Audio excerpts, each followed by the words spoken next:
আমি জানি রমজান মাসের শেষ 10 দিনে বেজোড় রাতের মধ্যে শবে কদর রাত, কিন্তু সৌদি আরবে একদিন আগে শবে কদর পালিত হয়, আমাদের বাংলাদেশে একদিন পরে শবে কদর পালিত হয়।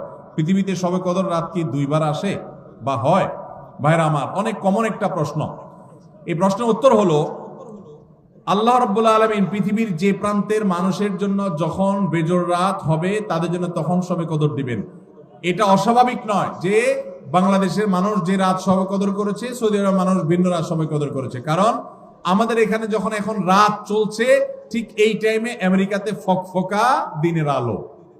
ঠিক না ভাই? ঠিক। তাহলে আমাদের যদি এখন শবে কদর হয়, আমেরিকান মানুষদেরকে এখন শবে কদর হওয়ার সুযোগ আছে?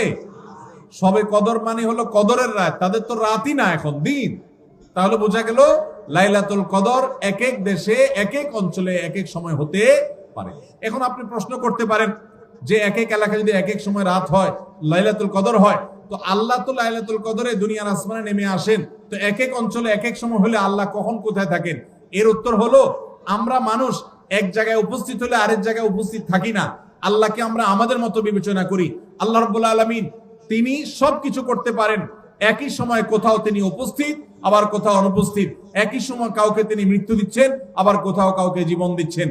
তার সাথে আমাদের সক্ষমতার কোনো তুলনা চলে না।